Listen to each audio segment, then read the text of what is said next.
할렐루야.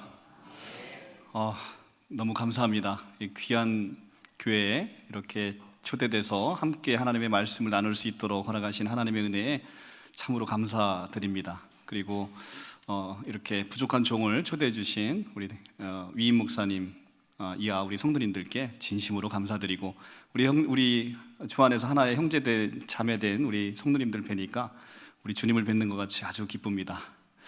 오늘 이 예배는 제가 섬기고 있는 바른복음 생명교회에 우리 성도님들하고 함께 유튜브 영상으로 저희 교회에 시청하고 있습니다. 그래서 본의 아니게 우리 경주 남부교회와 우리 바른복음 생명교회가 연합예배로 이렇게 드리게 됐습니다. 하나님께 영광 돌립니다. 네, 우리 이 경주는 역사와 전통이 아주 깊은 곳이죠. 그 중에서도 우리 경주 남부교회는 어느 교회보다도 역사와 전통이 빛나는 아주 좋은 교회임을 이미 확인하고 왔습니다. 그리고 짧지만 우리 담임 위임 목사님과 함께 말씀을 나누는 가운데 너무 큰 또 이런 사역의 비전을 함께 공유하고 또 귀한 말씀 해주셔서 굉장히 큰 힘이 됐습니다. 오늘 부족한 종을 통해서 이렇게 전하고자 하는 말씀은 여러분들이 꼭 필요하고, 그리고 여러분들 자자손손 이제 이단 걱정 없이 살 수 있는 그 강의를 위해서 제가 오늘 아마 끝나고 집에 가면 무려 9시간의 시간을 우리 경주 남부교회 성도님들을 위해서 온전히 쏟아붓도록 하겠습니다. 제가 오늘 오후 3시에 출발했습니다. 그래서 집에 도착하면 12시가 좀 넘더라고요. 딱 9시간이죠 9시간을 제가 이렇게 왔습니다. 그런데 참 오다가 보니까 참 걱정거리가 하나 있었습니다. 우리 위임 목사님 설교 말씀이 30분을 넘지 않더라고요. 그런데 제가 9시간 와서 30분 설교하고 말씀 전하고 가면 너무 허전하지 않겠습니까? 그래서 9시간의 딱 절반, 한 4시간 정도만 오늘 말씀을 전할까 합니다. 괜찮으시겠습니까? 네. 그런데 애석하게도 제 KTX 마지막 열차를 예약을 해놓고 왔는데 그 시간이 10시 38분입니다. 그러니까 너무 걱정하지 마시고 오늘 때가 되면 어련히 아려서 마치겠거니 하시고 말씀 편하게 들으시면 좋겠습니다. 우리 여기 오늘 성도님들 그 길거리 다니시면 하나님의 교회, 그 안상홍 증인이라고 하죠. 거기서 포교하는 거 좀 많이 보셨죠? 그리고 또 신천지 포교하는 것들 많이 또 경험해 보셨을 겁니다. 좀 이단들 만나면 좀 두려우시죠? 그런데 오늘 이 말씀을 딱 듣고 가시면 여러분들이 이제 그들이 왜 안 나타나나 이렇게 기대가 되실 겁니다. 그래서 여러분들에게 오늘 성경에 있는 우리가 믿는 바가 무엇이고 그들이 잘못 믿고 있는 게 무엇인지를 오늘 말씀을 통해서 하나하나 성경 말씀을 통해서 오늘 성경 많이 찾아볼 겁니다. 여러분들이 꼭 숙지하시고 우리 많은 자자손손 이 이단에 미혹되지 않고 영원히 복음에 빠져있는 우리 경주 남북교회 성도님들 됐으면 좋겠습니다. 평소에 교회에서 여러 가지 성경 프로그램이 있고 제자 훈련도 있고 있을 텐데요, 자기가 이렇게 성경 교육을 할 때 열심히 참석하신다 한번 손 들어 보실까요? 네, 몇 분 계시고 대다수는 많이 손을 안 드시네요. 이단에 빠지는 사람들의 특징은요, 내가 좀 천성이 좀 게으르다 이러신 분들 혹시 있으실까요? 손 들어 보실까요? 천성이 좀 게으르다. 별로 없으신데 그러면 교육을 참석 안 하는 이유는 뭐죠? 천성이 좀 게으르시고 교육에 잘 참석 안 하시는 분은 이 자리에서 그냥 가셔도 됩니다. 이단에 빠질 이유가 없어요. 빠질 일이 없습니다. 이단에 빠진다는 것은 적어도 성경 공부에 열심히 있어야만 빠질 수 있습니다. 그래서 신천지 같은 경우는 월화목금 2시간씩 대략 한 6개월 과정으로 센터에서 교육을 받으면, 그러면 이 시대 구원자로서 이만희 총회장을 믿게 되는 이런 것들을 이제 받게 되거든요. 그러니까 월화목금 2시간씩 6개월을 할 자신이 없으시다 그러시면 편안하게 가셔도 나는 이단에 안 빠지려니 하시면 될 것 같습니다. 그래서 열심히 있는 자들이 이단에 빠지게 된다. 그러니까 우리 같이 함께 이렇게 신앙생활 하시던 분이 어느 날 신천지에 가면 너무나 안타깝잖아요. 근데 그분들이 보시면 대부분 열심히 있는 사람들이고 하나님에 대한 열정이 있으신 분들이에요. 그러니까 더 안타깝죠. 그래서 이단에 잘 안 빠지시는 분의 성향은 어떤 분이냐면, 내가 별로 성경에 관심이 없고 그냥 왔다 갔다 하는 이런 신앙 하시는 분들은 잘 안 빠집니다. 근데 그런 분들은 애석하게도 어디에도 안 빠집니까? 복음에도 안 빠지는 거죠. 예수님한테 안 빠지는 거예요. 예수님이 우리 신랑 되셨는데 예수님한테 빠지질 않습니다. 왜 그렇죠? 예수님이 누군지 모르니까 그렇죠. 그래서 이단에 우리가 미혹되지 않는 길은, 내가 성경 공부를 안 하면 안 빠지는구나 이렇게 생각해서, 내가 그럼 나는 성경 공부 안 하고 그냥 주일날만 왔다 갔다 해야지, 이런 생각하시면, 그러면 예수님 그 복음에도, 은혜의 진리의 복음에도 빠지지 않기 때문에 그건 안 될 일입니다. 그러면 어떻게 해야 되느냐? 성경 공부를 열심히 하시되 교회에서 행하는 모든 프로그램들을 여러분들이 착실하게 잘 따라오시면 그 안에 복음의 엄청난 진리가 있다라는 것입니다. 한국교회가 1955년 박태선 전도관을부터 시작해서 천부교라고 하지요. 박태선 전도관 혹시 들어보셨나요? 아마 여기 어르신들이 좀 많이 계신 것 같은데, 박태선 전도관 한번 들어보셨을 거예요. 무려 100만 명의 신도를 모집한, 55년도부터 시작해서 그 무렵에 100만 명의 신도가 모였다는 것은 엄청난 것이죠. 지금 경주, 오늘 오다가 얘기 들었는데 경주의 인구가 30만이 채 안 된다고 얘기를 들었습니다. 신천지 교인의 신도 수가 30만이 넘어요. 경주 전체 인구보다도 많습니다. 우리 함께 같이 신앙생활 했던 우리의 형제 자매들이 그렇게 많이 빠져간 거예요. 그러니까 사실은 얼마나 애석한 일입니까? 경주 전체 인구가 신천지다라고 생각해 보십시오. 끔찍한 일 아니겠습니까? 그러나 박태선 전도관 이후로 지금 한국교회가 200만의 이단에 미혹되어 있습니다. 200만이라는 인구는 엄청나지 않습니까? 그런데 그들이 이용해서 여러분들을 미혹하는 수단은 동일하다는 거예요. 안상홍 증인회나 신천지나 JMS나 대부분 주요 이단으로 정제된 교리를 다 연구해 보니까 공통점이 있더라는 겁니다. 그것으로 여러분들을 미혹하고 여러분들을 그리스도의 은혜의 복음에서 떨어지도록 만드는 거예요. 그러니까 오늘 정신 바짝 차리시면 오늘 여러분들이 이제 다시는 이단에 미혹되는 일이 없을 것이다, 제가 확실하게 이렇게 확언할 수 있습니다. 기쁘시죠? 네, 자 이제 지금부터 이제 본격적으로 시작해 들어가도록 하겠습니다. 오늘 이제 성경을 많이 찾을 것인데요. 이제 창세기부터 이제 시작해서 한 번씩 쭉 보겠습니다. 자, 창세기 1장 26절과 27절을 한번 보도록 하겠습니다. 창세기 1장 26절, 27절 말씀입니다. 창세기라고 했는데 성경 저 뒤에서 찾으시면 참 곤란합니다. 창세기는 성경의 맨 앞에 있지요. 이쪽입니다. 1장 26절, 27절 우리 한번 합독하도록 하겠습니다. 시작. 하나님이 이르시되 우리의 형상을 따라 우리의 모양대로 우리가 사람을 만들고 그들로 바다의 물고기와 하늘의 새와 가축과 온 땅과 땅에 기는 모든 것을 다스리게 하자 하시고, 하나님이 자기 형상 곧 하나님의 형상대로 사람을 창조하시되 남자와 여자를 창조하시고. 자, 이 성경 구절을 가지고 하나님의 교회에서 여기 보면 하나님이 이르시되 우리의 형상을 따라 우리의 모양대로 우리가 사람을 만들고 이렇게 돼 있잖아요. 우리라는 단어가 있지 않습니까? 복수지요. 복수로 되어 있습니다. 그러니까 하나님은 복수로 계시는 것을 우리가 알 수 있다, 이렇게 얘기를 합니다. 그리고 하나님이 자기 형상 곧 하나님의 형상대로 사람을 창조하되 남자와 여자를 창조하신다라고 하셨으니 하나님은 남자 하나님과 여자 하나님으로 계시는 것을 알 수 있다, 이렇게 이야기를 합니다. 지금 고개를 끄덕끄덕 하시면 안 되는 거예요. 지금 이단 교리를 설교하고 있는 거예요. 그러니까 여러분들, 제가 이거는 이단에서 이렇게 가르칩니다, 제가 사전에 미리 얘기할게요. 그렇지 않고 아멘 하고 있으면 옆에 사람이 의심할 거 아니에요. 서로 민망한 일이 없도록 오늘 정신을 좀 바짝 차리셨으면 좋겠어요. 오해받지 않도록. 자, 이단 교리입니다. 지금 제가 말씀드리는 건 이단 교리예요. 그래서 우리라는 복수가 있으니 하나님은 복수로 계시고, 27절에 보니까 남자와 여자를 만드셨다 하는 거 보니까 하나님의 형상은 남자 하나님과 여자 하나님으로 계신다 라고 주장을 하는 이단이 있습니다. 그런데 그럼 정통교회의 이 해석은 무엇이냐? 여기서 우리라는 것은 삼위일체 하나님의 근거 성구예요. 하나님은 성부와 성자와 성령 하나님으로 계시잖아요. 그러니까 우리라고 이야기하는 것이죠. 엘로힘이라는 단어를 쓰고 있습니다. 그래서 하나님께서는 성부, 성자, 성령으로 계시지만 한 하나님으로 동사는 언제나 단수 동사로 받고 있습니다.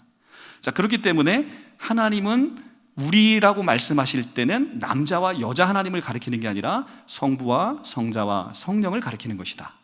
이해되셨죠?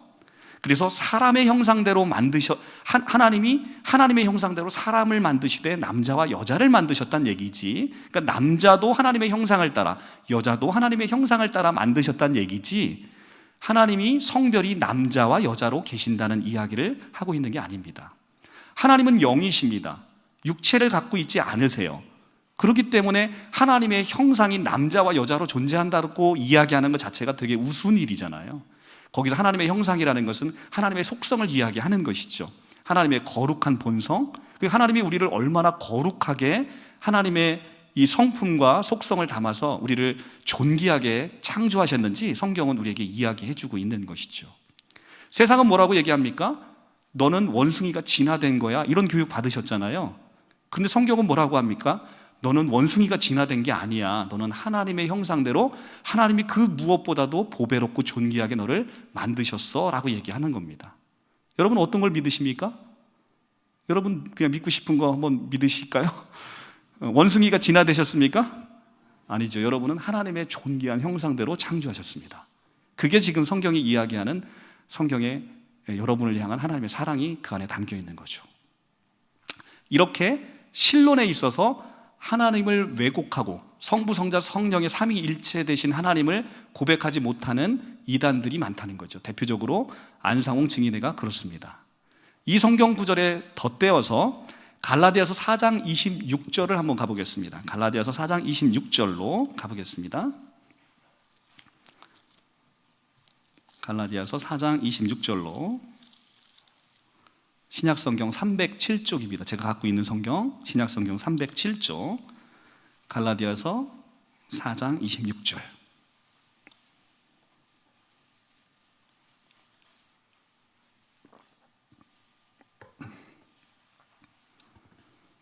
찾으셨으면 합독하겠습니다. 시작. 오직 위에 있는 예루살렘은 자유자니 곧 우리 어머니라, 이렇게 얘기를 합니다. 자, 성경에 보면 뭐라고 되어 있냐고 안상홍 증인회가 이야기하냐면, 위에 있는 예루살렘은 자유자니 곧 우리 어머니다. 뭐라고 얘기하냐면 어머니라고 얘기한다는 거죠. 그래서 하나님은 반드시 아버지 하나님이 계시듯 어머니 하나님이 계신다. 우리가 하늘에 계신 우리 아버지요 라고 주기도문할 때 예수님이 가르쳐 주신 기도처럼 아버지가 계시니 어머니가 계셔야 된다. 그리고 남자와 여자를 창조하셨다고 하니 남자 하나님이신 아버지 하나님과 여자 하나님인 어머니 하나님이 계시다 라고 이야기하면서 그 근거 성구로 갈라디아서 4장 26절을 들이댑니다. 그러나 갈라디아서 4장 26절에 이 우리 어머니다 라고 이야기하는 것은 율법과 복음을 하갈과 사라를 통해서 비유하고 있는 말씀이에요. 앞뒤 문맥을 읽어보시면 너무 정확하게 나옵니다. 하갈은 아브라함의 첩이죠. 그러나 율법에 의해서 이스마엘이 나타납니다. 그러나 바로 이 사라에게서는 이삭, 하나님의 은혜로 태어나는 것이죠. 하나님의 은혜로 태어나는 복음의 어머니, 바로 그 사라를 가리켜서 우리 어머니다. 그렇기 때문에 이 어머니라는 것은, 위에 있는 예루살렘은 자유자니 우리 어머니라는 것은 복음의 자유 안에 있는 어머니인 사라를 빗대서 이야기하는 얘기지 어머니 하나님을 이야기하는 구절이 아니다 라는 것을 여러분들이 알고 계시면 이런 성경 구절에 미혹되지 않는 것이죠. 이렇게 신론에 있어서 삼위일체 하나님을 부정하는 이단들이 있습니다. 두 번째로 기독론으로 넘어가 보겠습니다. 기독론은 뭐냐면 예수 그리스도의 본질을 논하고 있는 이론입니다. 자, 예수 그리스도가 누구인가?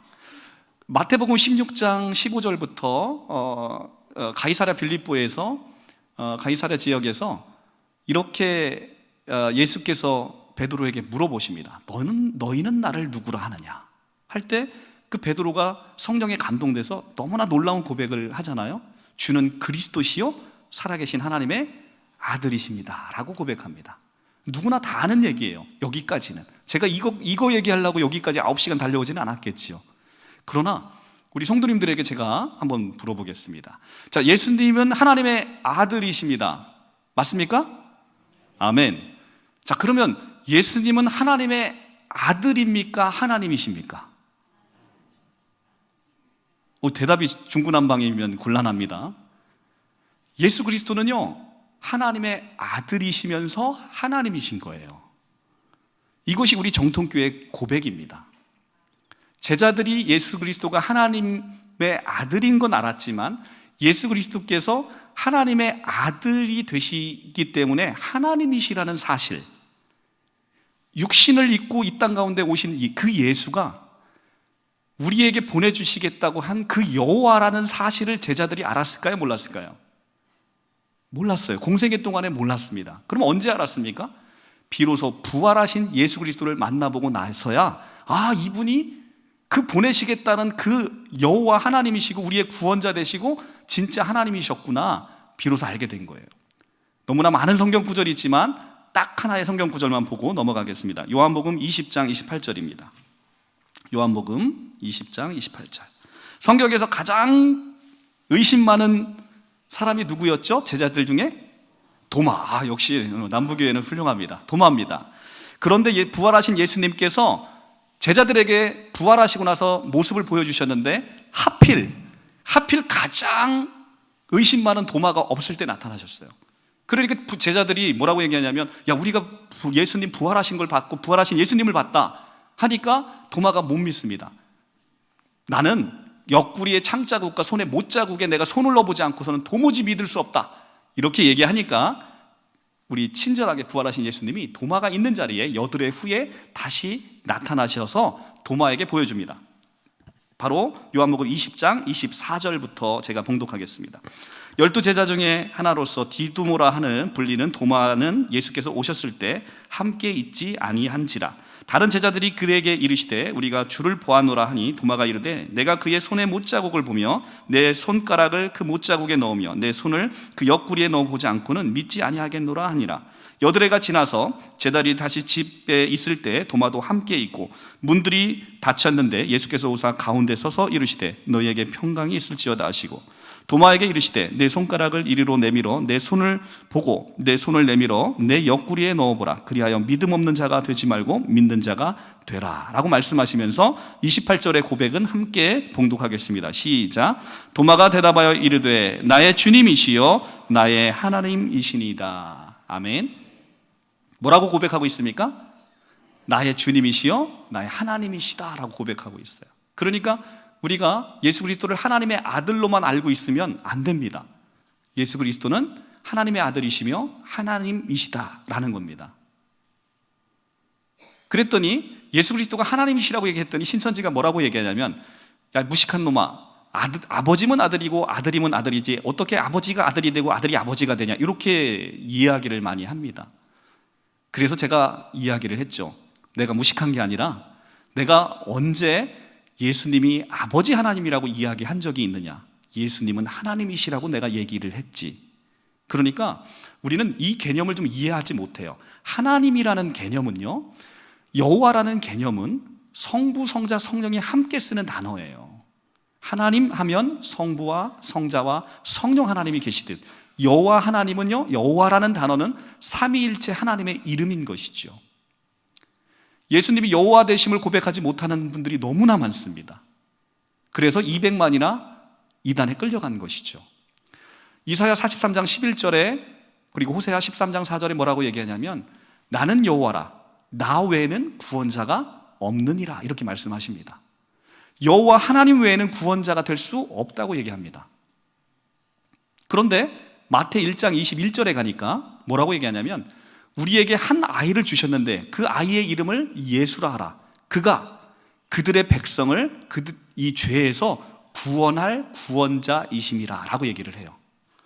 구약의 예언의 말씀에 의하면 이사야서와 호세아서에 의하면 반드시 여호와 하나님이 구원자가 될 수밖에 없다라고 예언을 하고 있어요.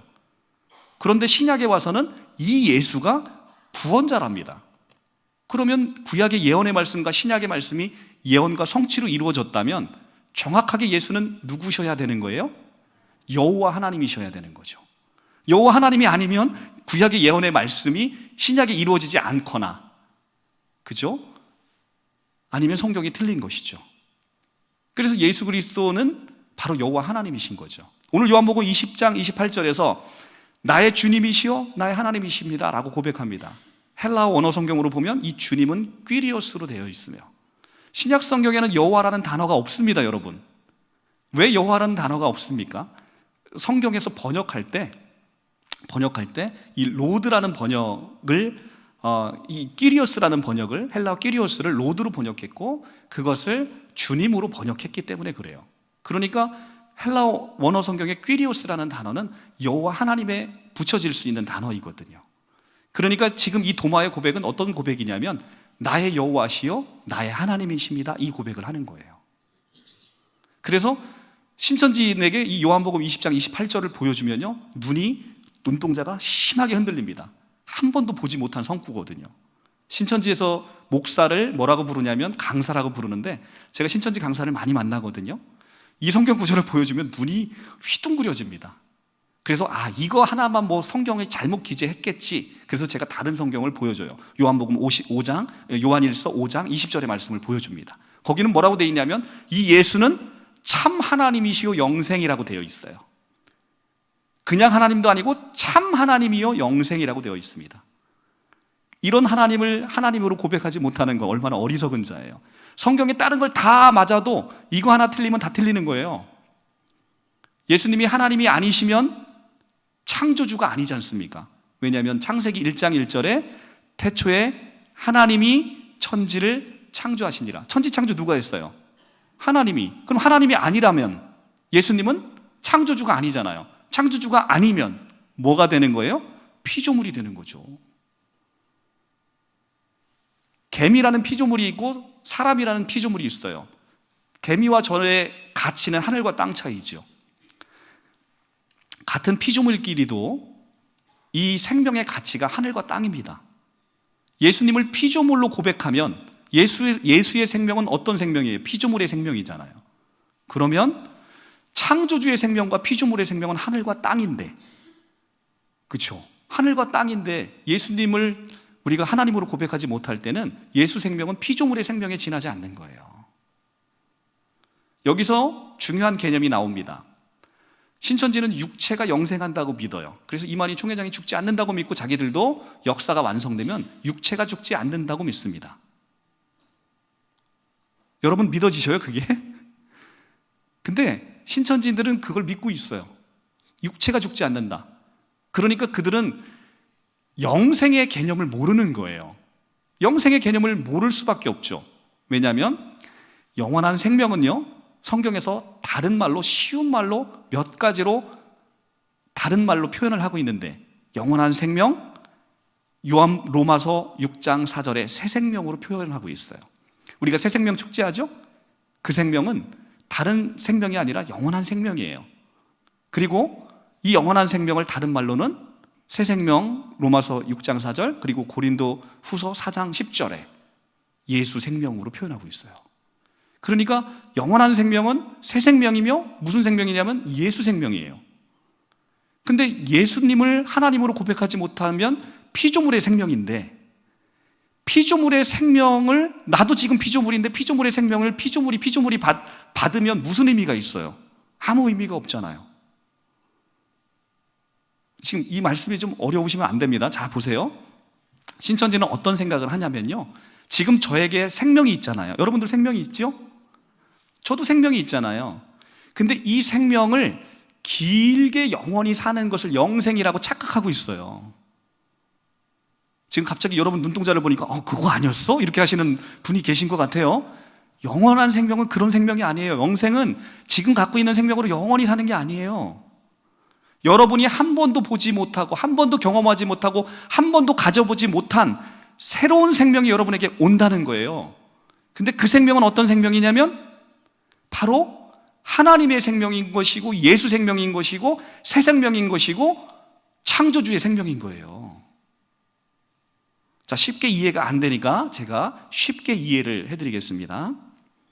C.S. 루이스의 순전한 기독교라는 너무나 유명한 책이 있는데, 제가 거기서 영원한 생명을, 여러분같이 저도 평신도로 있을 때 생명을 이해를 못했어요.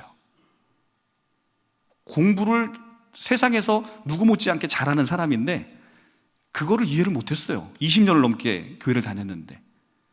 그 책을 보고 비로소 알았습니다. 위대한 조각가가 사람과 똑같은 사람을 만들었어요. 저를 똑같이 만들었어요. 그리고 제가 지금 이 회색 옷을 입었는데 똑같이 양복을 입혀놓고 넥타이를 메고 이렇게 세웠어요. 그랬더니 멈추고 있으니까 누가 진짜 사람인지 구별 못할 만큼 똑같이 만들었어요. 근데 이 조각상은 늘 저를 보면서 부러워하는 거예요. 왜냐하면 나는 사람도 만나고 밥도 먹고 희덕거리고 놀 줄도 알고 희노애락이 있거든요. 근데 이 조각상은 생명이 없으니까 저 움직이는 생명이 너무 부러웠어요. 그런데 어느 날 너무 간절히 소망하니까 이 조각상에게 생명이 들어올지 모른다라는 소문이 돌기 시작했습니다. 그리고 실제 조각상에게 생명이 주어졌어요. 움직이지 못하는 이 조각상에게 생명이 들어온 거 얼마나 놀라운 일입니까? 정말 기절초풍할 일 아니겠습니까? 그렇죠? 엄청 놀라운 일이잖아요. 근데 그거보다 훨씬 더 놀라운 일은 뭐냐면 피조물에 지나지 않는 인간에게 한 번도 가져보지 못하고 꿈도 꿔보지 못한 하나님의 생명, 영원히 꺼지지 않는 생명, 그 바로 예수 생명, 그 새 생명, 그 부활 생명이 어느 날 우리에게 들어온다라고 성경은 약속되어 있다는 거예요. 그리고 그 생명을 예수께서 이미 너희에게 주셨다는 거예요.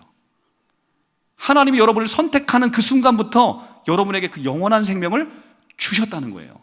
와서 예배 잘 드리고 헌금 많이 하고 봉사 잘하면 그러면 착해서 줄 거야, 이게 아니고 아무 조건 없이 은혜로 값없이 이미 주시고 시작한다는 거예요. 이미 주어졌다는 겁니다.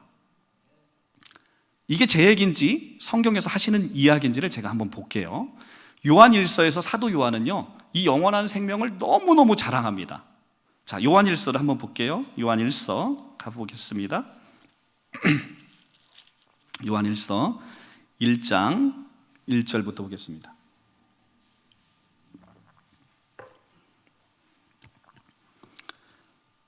신약성경 388쪽입니다. 태초부터 있는 생명의 말씀에 관하여는 우리가 들은 바요, 눈으로 본 바요, 자세히 보고 우리 손으로 만진 바라. 이 생명이 나타나신 바 된지라. 이 영원한 생명을 우리가 보았고 증언하여 너희에게 전하노니 이는 아버지와 함께 계시다가 우리에게 나타나신 바 된 이시니라. 우리가 보고 들은 바를 너희에게 전하면 너희도 우리와 사귐이 있게 하려 함이니 우리의 사귐은 아버지와 그 아들 예수 그리스도와 더불어 누림이라. 우리가 이것을 쓰면 우리의 기쁨이 충만하게 하려 함이라. 요한일서 1장에서 4절은 정말 귀한 말씀이에요. 사도 요한은 자기와 똑같은 생명을 자랑하지는 않지요. 이미 나한테도 있는데 자랑할 게 뭐 있어요. 그런데 이 생명은 네가 갖고 있는 그 생명이 아닌 거야. 이 생명은 태초부터 있었던 것이고 이 태초부터 있었던 게 말씀이 육신이 되어 우리 가운데 와서 우리가 눈으로 보고 손으로 만지고 우리가 경험한 바로 그 생명이야. 너희들이 한 번도 경험해보지 못한 생명이 예수로 말미암아 너희에게 주어진 그 생명이야. 그러니까 여러분 안에는 무슨 생명이 주어졌냐면 하나님의 생명이 주어진 거예요.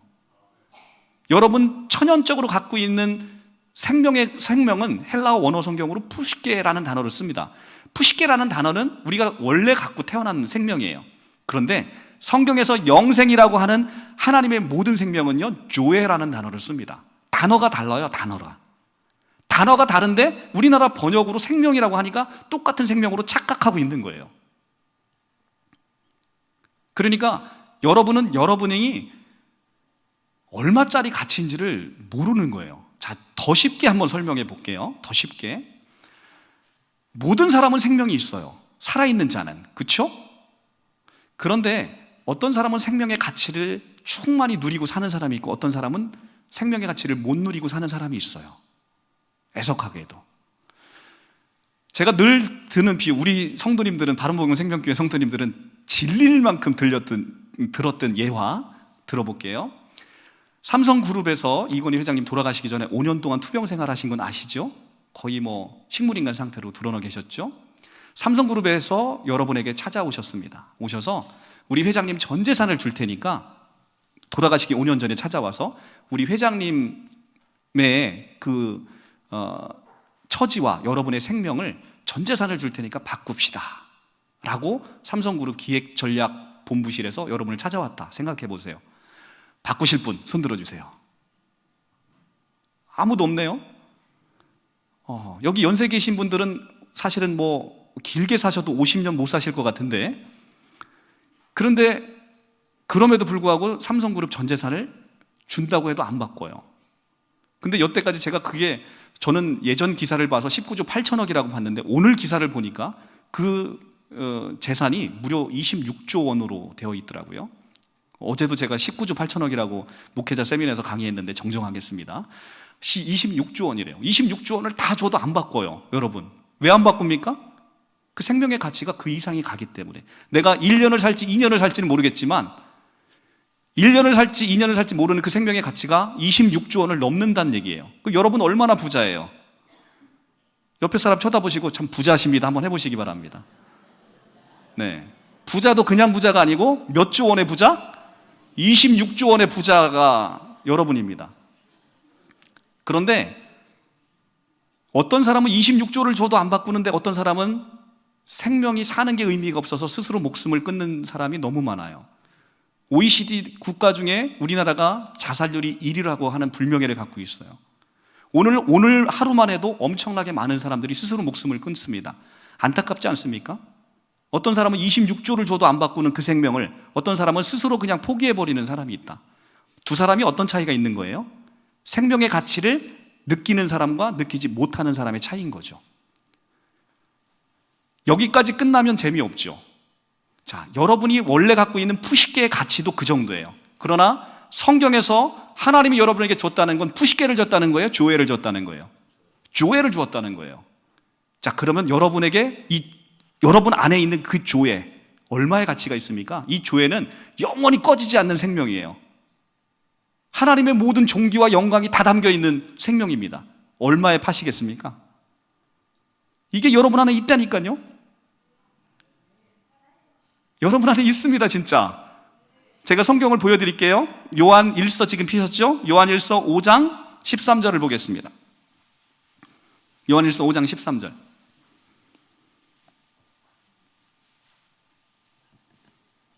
(393쪽) 합독하겠습니다. 시작. 내가 하나님의 아들의 이름을 믿는 너희에게 이것을 쓰는 것은 너희로 하여금 너희에게 영생이 있음을 알게 하려 함이라. 아멘. 여러분, 이 말씀을 잘 새겨보셔야 됩니다. 요한일서 5장 13절은 사도 요한이 요한 1서를 쓴 이유를 이야기합니다. 왜 썼다고 얘기합니까? 다시 한번 읽어볼게요. 내가 하나님의 아들의 이름을 믿는 너희에게, 여기서 너희는 경주 남북교회 교인들에게도 해당하는 말씀이에요. 이 내가 하나님의 아들의 이름을 믿는 너희 경주교회 성도들에게 이것을 쓰는 것은 너희로 하여금 너희에게 영생이 있음을 알게 하기 위해서 썼대요. 기독교인들이 자기 안에 있는 영생이 있는 줄도 모르고 이 영생의 가치를 전혀 모르고 살기 때문에 사도 요한이 너무 답답해서 요한 1서를 쓰면서, 야, 이 안타까운 사람들아, 너희 안에 하나님의 영원한 생명, 창조주의 생명, 예수 생명이 너희 안에 있는 거야 라고 얘기하고 있어요. 시제를 잘 보셔야 됩니다. 영생이 있음을 알게 하기 위해서. 영어 성경, 원어 성경으로 보면 정확하게 현재 시제로 되어 있어요. 미래 시제로 되어 있지 않다는 거예요. 내가 열심히 신앙생활하면 나중에 하나님이 주시겠다, 미래 시제로 되어 있지 않다는 거예요. 현재 시제로 되어 있다는 거예요. 현재 시제로. 그러니까 지금 여러분에게 영원한 생명이 이미 있다는 거예요. 우리 하나님은 모든 걸 주고 시작하시는 분이에요. 너 내 말 잘 들으면 나중에 너 구원시켜줄게, 너 나라와 제사장 시켜줄게, 이게 아니라 이미 주고 시작하는 하나님이시라고요. 그러니까 너무 놀라운 거 아닙니까? 나 아무것도 한 거 없는데? 나 죄진 거밖에 한 거 없는데? 그런 자를 선택하셔서 하나님이 영생을 주신 겁니다. 여러분 안에 영생이 없으면요, 여러분은 하나님의 자녀가 될 수 없어요. 우리 아들이 나한테 아버지라 부르는 이유는 뭡니까? 제가 생명을 줬기 때문에 그렇잖아요. 생명을 주니까 생명을 받은 자는 저와 똑같은 생명을 갖고 있으니 이 생명이 저에게 아버지라 부르는 거죠. 우리가 피조물인 채로 하나님을 아버지라 부를 수 없는 거예요. 피조물의 생명, 푸시개를 가지고 하나님을 아버지라 부를 수 없고 하나님과 사귈 수 없는 거예요.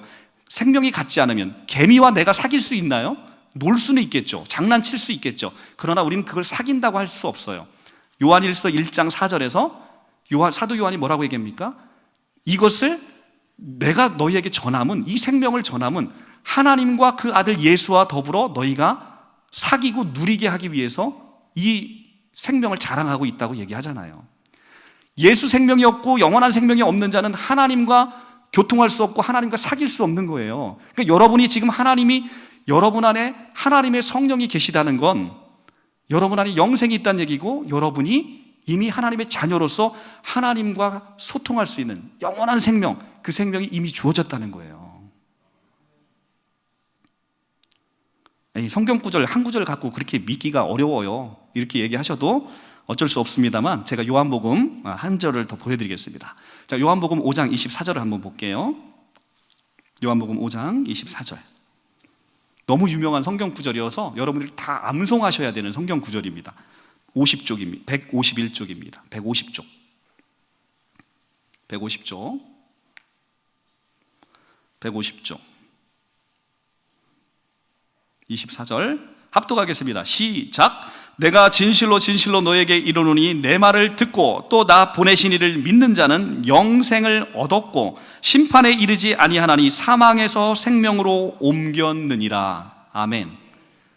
영생을 얻었고 얻을 것을, 어떤 거예요? 얻었어요? 얻을 거예요? 얻었고. 정확하게 시제가 현재라는 거예요. 미래 시제가 아니라는 거예요. 너희가 영생을 얻었대요. 할렐루야. 그리고 심판에 이르지 아니하나니 사망에서 생명으로 옮겼답니다. 영어 성경으로 정확하게 보면 현재 완료 시제를 쓰고 있어요. 여러분은 이미 흑암의 권세에 있던 여러분을 그 예수께서 여러분을 사랑하셔서 아들의 사랑의 나라로 이미 옮기셨어요. 시제가 현재 완료 시제입니다. 여러분 지금 어디에 와 있는 거예요? 그러니까 아들의 사랑의 나라. 우리는 그걸 뭐라고 불러요? 하나님의 나라, 천국이라고 부르는 거죠. 여러분 어디에 와 있습니까 지금? 천국에 와 있는 거죠. 할렐루야.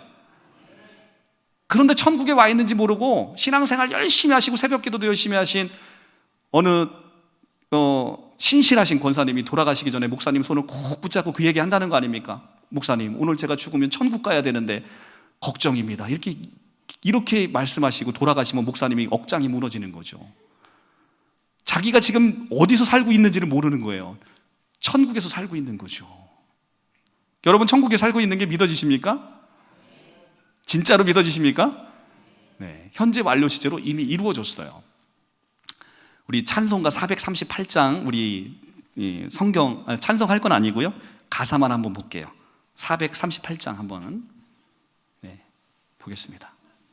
찬송가 438장.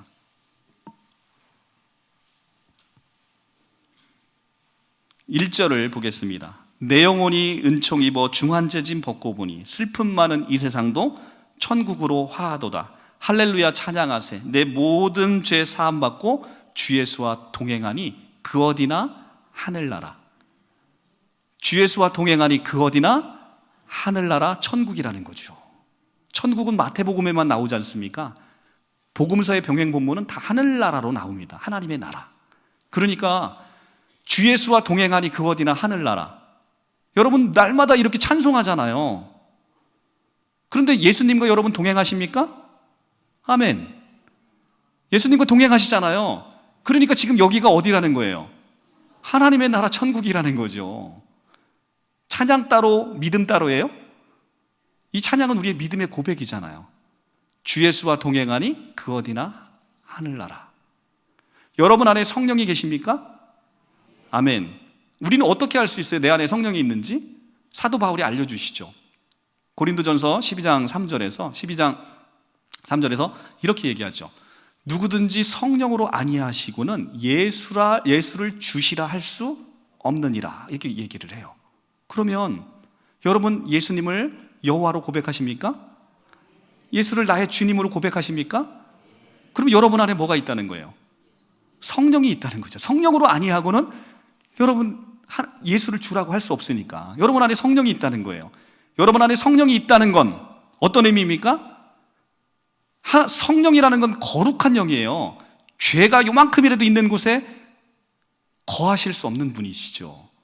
그러면 여러분 안에 티끌만한 죄도 있을까요? 없을까요? 없는 거예요. 여러분 안에 성령이 계신데 죄와 함께 거할 수 없는 거예요. 그게 어떻게 가능할까요? 예수의 보혈로 여러분을 씻기신 거죠. 성령이 들어오시기 전에 먼저 선행하는 프로세스가 있어야 되는 거예요. 그게 뭐냐면 여러분을 거룩하게 만드셔야 되는 거예요. 여러분을 예수의 보혈로 깨끗하게 씻기지 않으면 성령이 들어오실 수 없어요. 성령이 거한다는 건 다른 말로 내 안에 죄가 있다 없다? 없다. 아닌데요? 저 맨날 죄 짓는데요? 하나님은 여러분을 그렇게 보지 않는다는 거예요. 예수로 옷 입혀서 흠도 없고 점도 없는 사람으로 하나님은 여러분을 보신다는 겁니다. 예수의 피로 여러분의 모든 죄를, 과거의 죄, 현재의 죄, 미래의 죄를 모두 깨끗하게 씻어 주셨다는 거예요. 그리고 나서 여러분의 몸을 성전 삼아서 하나님의 영이 거함으로 여러분을 성전이 되게 하셨다는 겁니다. 그래서 고린도서 3장 16절에 그 유명한 말씀, 너희는 너희가 성전인 것과 하나님의 성령이 너희 안에 거하는 것을 알지 못하느냐라고 사도 바울이 강하게 질책하잖아요. 이 어리석은 사람들아, 너희는 어떤 존재인지를 몰라. 너희 안에 있는 영원한 생명의 가치가 얼마인지도 모르고 너희 가치가 얼마인지를 몰라. 이 불쌍한 사람들아. 그러니 신앙생활이 재미가 없는 거예요. 내가 믿음을 통해서 얼마나 위대한 사람으로 바뀌어 있고 얼마나 존귀하고 보배로운 자로 바뀌어 있는지를 여러분만 몰라요. 그래서 사도 요한이 요한 1서를 쓰고 내가 이 책을 쓴 이유는 너희 안에 영생이 있음을 알게 하기 위해서 쓴 거야 라고 얘기하는데 여전히 내 안에 영생이 있나? 이렇게 생각하는 거죠. 안타깝죠. 그러니까 정리해 보겠습니다. 신천지가 육체 영생한다는 것은 지금 가지고 있는 푸시개로 영원히 산다는 거예요. 여러분, 그런 영생은 저주입니다. 저주. 그런데 성경은 뭐라고 얘기하는 거예요? 아니야, 너는 너의 푸시개가 죽어버리고 하나님이 주시는 하나님의 생명, 영원한 생명, 예수 생명을 너희한테, 어마어마한 생명을 너희한테 줘서 너희는 그 생명으로 하나님과 영원토록 이제 거하게 되고 영생을 누리게 되는 거야. 여러분은 어떤 것을 믿으시겠습니까? 그냥 지금 이 언제 죽을지도 모르는 나약한 푸시개를 갖고 그냥 쭉 사는 걸 원하십니까? 아니면 새로운 생명, 예수 생명, 창조주의 생명을 갖고 하나님과 아름다운 교통 가운데, 누림 가운데, 사귐 가운데 영원토록 거하시기를 원하십니까? 바로 후자지요. 그게 여러분의 본질이라는 거예요. 그러니까 육체 영생을 누군가 얘기할 때 성경을 몰라도 너무나 무식하게 모르는 얘기죠. 그러니까 여러분 그 사람들 보면 너무 안타까워 하셔야 되는 거예요. 너무 불쌍하게 보여야 되는 거예요. 고작 그따위 생명을 갖고 영원히 살겠다고? 우리는 하나님의 생명으로 사는 건데. 그러니까 우리는 너무나 우리의 기초 개념을 모르는 거예요. 천국이 뭔지를 모르는 거예요. 천국이 죽어서 가는 곳이 천국이라고 생각해요. 누가 17장에 물어보죠. 예수님, 하나님의 나라가 어디 있습니까? 예수님 말씀하시죠. 하나님의 나라는 여기 있다 저기 있다 하는 것이 아니라 너희 마음속에 있느니라. 내 주 예수 모신 곳이 그 어디나 하늘나라, 여기가 천국인 거예요. 지옥을 살아도 하나님과 함께 계시고 예수님과 함께 계시면 거기가 곧 하나님의 나라 천국인 거죠. 에어포스 1이라는 여러분 유명한 해리슨 포드 주연의 영화 보신 적이 있나요? 정말 재미있는 영화입니다. 여러분 꼭 한번 보세요. 에어포스 1은 미국의 대통령 전용기죠. 휘황찬란한 모든 시설이 완벽하게 되어 있는 그 에어포스 1을 기초로 해서 영화를 만든 거예요. 그러나 에어포스 1이 에어포스 1이 된 이유는 뭡니까? 그 엄청난 시설에 있는 게 아니라는 거예요. 거기에 미국의 대통령이 탑승하기 때문에 그게 에어포스 1이 되는 거죠. 근데 그 비행기가 추락해버려요. 납치범들에 의해서. 그리고 아주 볼품없는 공군 비행기가 하나 와서 미국의 대통령인 해리스 포드가 전용기를 탑니다. 그러자마자 거기에 있는 그 비행기 안에 전투기 조종사, 부조종사가 경례를 딱 합니다. 그러면서 무전을 합니다. 지금부터 이 전투기가 에어포스1이 됐다고. 그러니까 진정한 에어포스1은 뭐예요? 본질이 중요한 거죠. 껍데기가 중요한 게 아니라. 그러니까 여기가 세상에서 너무 고통스럽게 살고 여기가 지옥 같아. 그러나 본질은 내 주 예수 모신 이곳이 여기가 하나님의 나라, 여기가 하나님의 나라 천국이라는 거예요. 여러분 정말 믿어지십니까? 마가복음에서 세베대 두 아들이 예수님에게 부탁을 합니다. 하나님, 주님, 우리가 구하는 것을 들어주십시오. 이렇게 부탁을 합니다. 예수께서 내가 무엇을 해주기를 원하느냐? 예수님이 딱 질문하십니다. 그랬더니 한 사람은 주의 우편에, 한 사람은 주의 좌편에 영의정 좌의정 시켜달라는 거예요. 그들은 세상의 부귀영화를 꿈꿨던 것이죠. 똑같은 질문을 예수님이 여러분에게 하시면 여러분 뭘 구하시겠습니까? 내가 너에게 무엇하여 주기를 원하느냐? 딱 한 가지 소원만 들어줄게. 그랬더니 어떤 사람은 전 돈방석에 앉게 해주십시오. 저는 자식이 좀 잘 되게 해주십시오. 저는 부귀영화를 누리게 해주십시오. 이렇게 이야기하는 것이 세베대 두 아들들이죠. 그러나 여러분들이 구할 것은 예수님이 딱 하나만 소원 들어줄게. 너 하나 소원 말해봐. 내가 너에게 무엇하여 주기를 원하느냐? 하실 때 여러분은 저는 예수 한 분이면 족합니다. 예수 당신을 주십시오라고 고백하는 거죠. 왜냐하면 그 안에 모든 존귀한 보배, 영광, 존귀, 위엄, 정말로 모든 풍성함이 그 안에 다 담겨 있잖아요. 예수 안에. 그 예수를 얻은 사람은 다 얻은 거죠. 왜냐하면 그분이 창조주시잖아요. 요한계시록 22장 13절에 나는 알파와 오메가요, 처음과 마지막이요, 시작과 마침이라 이야기하시잖아요. 처음부터 끝까지 다 예수 거예요. 처음부터 끝까지가 다 예수 거라고. 그 예수를 얻은 자는 모든 걸 다 얻은 거예요. 그분이 여러분의 신랑 되기를 원하십니다. 아멘? 그러니까 여러분 정말 신랑 된다는 건 엄청난 거예요. 여러분이 예전에 남편도 누군지도 모르는, 얼굴도 못 보고 결혼하던 우리 세대도 아마 계셨을지도 모르겠습니다만 우리 신랑이 어떤 사람인지는 알고 결혼하면 좋잖아요. 근데 우리 신랑이 성경에서 찾아보니까 우리 신랑은 어떤 사람이래요? 집에 있는 신랑 말고 진짜 참 신랑은 너무너무 위대하시고 온 우주의 주인이시며 만왕의 왕이시며 모든 존귀와 위엄과 영광과 머리되심과 주권과 통치를 다 가신 그분인데 그 모든 걸 지금 누구에게 주겠다는 거예요? 신부인 여러분하고 함께 나누겠다는 거예요. 진짜라고. 이게 제가 있는 게 아니라 로마서 8장에 있는 말씀이에요. 제가 로마서 오늘 시간이 없어서 말씀을 다 못 찾아서 봐서 그런데 여러분들에게 이 생명을, 이 놀라운 권세와 영광을 다 주시겠다는 거예요. 그리고 심지어 하나님의 아들 되게 하셨고 아들 되게 하셨을 뿐만 아니라 상속자로 세우셨답니다. 하나님의 상속자가 됐다는 게 어떤 의미예요? 하나님의 모든 게 누구 거다? 여러분 거예요. 할렐루야? 잘 안 믿으시는 것 같아갖고 아무리 급해도 성경 한 구절 찾아보고 갈게요. 로마서 8장 한번 보겠습니다. 로마서 8장 16절부터 17절까지.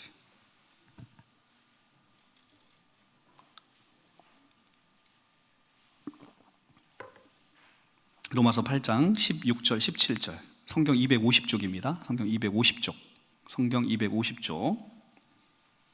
합독해 보겠습니다. 로마서 8장 16절에서 17절 시작. 성령이 친히 우리의 영과 더불어 우리가 하나님의 자녀인 것을 증언하시나니 자녀이면 또한 상속자 곧 하나님의 상속자요 그리스도와 함께한 상속자니 우리가 그와 함께 영광을 받기 위하여 고난도 함께 받아야 할 것이니라. 아멘. 자, 지금 뭐랍니까? 성령이 친히 우리 영과 더불어 우리가 하나님의 자녀인 걸 증거한대요. 그리고 성령이 보증 쓰셨대요. 성령이 누굽니까? 성령 하나님이시잖아요. 하나님이 여러분이 하나님의 자녀인 걸 보증하신대요. 은행에 가서도 삼성그룹에서 보증 쓰면 대출이 얼마나 많이 나올까요? 그런데 그보다 높으신 하나님의 성령이 여러분이 하나님의 자녀인 걸 보증한대요. 그러니까 얼마나 확실한 자녀입니까? 그뿐만 아니라 자녀이면 또한 상속자, 하나님의 상속자요 그리스도와 함께한 상속자라고 얘기합니다. 그러니까 하나님의 모든 게 누구 거라는 거예요? 여러분 거라고 지금 사도 바울이 얘기하고 있지 않습니까? 그런데 그 뒤에 단어 때문에 거기까지만 나왔으면 얼마나 좋아. 그런데 그 뒤에 단어, 그게 나를 시험에 들게 합니다. 우리가 그와 함께 영광을 받기 위하여 고난도 함께 받아야 하느니라. 십자가의 영광은요, 우리의 영광은요, 십자가의 죽음 없이는 이루어질 수 없는 거예요. 영광만 똑 떼어서 받았으면 얼마나 좋고 할렐루야가 저절로 나올 텐데. 그러나 여러분 걱정 안 하셔도 돼요. 왠지 아세요? 이 고난을 누가 받는 고난입니까? 여러분 혼자 받는 고난이 아니라 예수께서 전적으로 책임지는 고난이에요. 그러니까 두려워하지 말라는 겁니다. 마태 11장 28절에서 정확하게 얘기해줘. 수고하고 무거운 짐진 자들아 다 내게로 오라. 내가 너희를 쉬게 하리라. 나는 마음이 온유하고 겸손하니 내 멍에를 메고 내게 와서 배우라. 그리하면 너희가 쉼을 얻으리니 이는 내 멍에는 가볍고 내 짐은 내 멍에는 쉽고 내 짐은 가벼우니라 하시니라. 아멘. 예수님의 십자가의 이 멍에와 이 짐이 가볍고 쉽답니다. 왜? 예수께서 짊어지시는 거니까. 우리는 거기서 손가락만 얹어서 가는 거예요. 그러니까 걱정할 것도 없죠. 여러분 자식이 어렸을 때 이 약을 먹으면 반드시 살아나요. 근데 약이 너무 써요. 근데 이걸 안 먹으면 자식이 죽어요. 여러분 자식에게 그 약을 먹여요, 안 먹여요? 먹이잖아요. 똑같은 거죠. 그 약을 먹으면 살아나니까. 십자가에 죽지 않으면 부활의 영광에 참여하지 못하니까 하나님은 반드시 여러분을 죽이셔야 되는 거예요. 위 목사님은 반드시 여러분을 죽이실 거예요. 여러분을 그쪽으로 끌고 가실 거라니까요. 그게 없으면 영광이 없으니까. 근데 걱정하지 말라는 거예요. 그 일 다 누가 하시겠다? 하나님이 하시겠다는 거예요. 그래서 우리는 하나님의 열심으로 구원받는 거지 여러분이 하나님을 믿어서 구원받는 게 아니란 말이에요. 우리가 에베소서 2장 8절의 말씀을 너무 왜곡하고 있어요. 자, 이제 구원론으로 들어가겠습니다. 모든 이단, 대한민국의 모든 이단은 다 행위구원입니다. 왜 그런지 아세요? 행위구원 없으면 돈을 갈취할 수도 없죠. 그리고 성도들의 열심을 끌어내기도 어려워요. 그러니까 모든 이단들은 네가 열심히 하면 하나님이 너에게 구원을 주실지도 몰라 라는 아주 사악한 교리를 가지고 있죠. 에베소서 2장 8절 너희는 그 은혜에 의하여 믿음으로 말미암아 구원을 받았으니 이것은 너희에게서 난 것이 아니요 하나님의 선물이라. 행위에서 난 것이 아니니 누구든지 자랑하지 못하게 하려 함이라. 여러분이 여기서 몇 가지를 유념해서 보셔야 돼요. 너희는 그 은혜에 의하여 구원을 받았대요. 뭐에 의하여? 은혜에 의하여. 믿음에 의하여가 아니라 은혜에 의하여요. 영어 성경을 보면 For it is by grace예요. 그러니까 우리를 구원에 이르게 하는 것은 하나님의 은혜라는 거예요. 믿음이 아니고. 그러면 믿음은 무엇이냐? Through faith. 하나님이 주신 선물인데 그거를 통로로 해서 하나님의 은혜가 우리에게 온다는 것이죠. 그러니까 우리는 어떻게 생각해요? 믿음을 내가 막 만들어낸다고 생각해요. 내가 하나님을 믿는다고 생각해요. 내가 하나님을 믿어서 구원받으면 그건 누구 공로예요? 여러분 공로잖아요. 성경은 그런 구원 없다는 거예요. 여러분이 무슨 믿음이 얼마나 좋아서 그 믿음으로 구원을 받으려고 하십니까? 그거 아니라는 거예요. 나 여태까지 그렇게 생각했는데? 그러셔도 괜찮아요. 그런데 이제부터는 그렇게 생각하시면 안 돼요. 하나님의 은혜로 거저 값없이 구원함을 주신 겁니다. 그러니까 믿음이라는 것은 내가 하나님을 믿는 게 아니라 나는 늘 하나님을 믿지 못하고 의심하고 늘 제 가운데 있어도 나보다 나를 사랑하신 하나님이 사망의 음침한 골짜기까지 있는 나를 찾아오셔서 내가 너를 강권적으로 들어 올려서 내가 너를 구원하겠다 하는 하나님의 약속을 믿는 게 믿음이라는 거예요. 내가 하나님 잘 믿어서 구원받는 게 믿음이 아니고 그럼에도 불구하고 은혜로 하나님이 나를 찾아오셔서 내가 하나님을 찾아갈 수 없는 그 상황에서도 하나님이 나를 찾아오셔서 여러분을 건져내시고 내가 반드시 너를 구원하리라 나는 하나님의 약속을 믿는 거. 나의 믿음을 믿는 게 아니라 하나님의 약속을 믿는 것. 아래로부터 위로 향하는 믿음이 아니라 위로부터 아래로 내려오는 그것을 믿는 것. 그게 믿음이에요. 그러니까 우리가 믿음 좋다고 자랑할 게 아무것도 없지요. 내가 잘 믿어서 구원받으면 자랑할 게 있지만 그런 믿음은 없다라고 로마서 4장에서 사도 바울이 이야기하고 있는 거죠. 그런데 이단들은 어때요? 야, 너 그따위로 신앙생활하면 너 구원 못 받지. 낙타가 바늘기 들어가는 것보다 구원받는 게 더 어렵다고 했는데 그따위로 신앙생활해서 구원받아? 그 다음 성경 구절을 안 읽어본 거죠. 낙타가 바늘기를 어떻게 들어가요? 그런데 낙타가 바늘기 못 들어가면 구원받는 사람이 아무도 없는 거 아닙니까? 제자들이 물어보니까 하나님 뭐라고 했어요? 사람으로 할 수 없는 것을 하나님은 하시니라. 그러니까 여러분은 하나님의 열심으로 구원받는 거지 여러분이 하나님을 잘 믿어서 구원받는 게 아니라는 거죠. 그러니까 우리가 교만할 이유도 없고 자랑할 것도 없는 것이죠. 우리의 은혜는 바로 이렇게 구원론에 있어서 모든 이단들은 은혜 구원을 저버리고 행위 구원으로 가고 있어요. 안타깝죠. 또 이단들이 써먹는 구절 야고보서 2장 17절 말씀이에요. 행함이 없는 믿음은 죽은 믿음이라고. 맞는 얘기죠.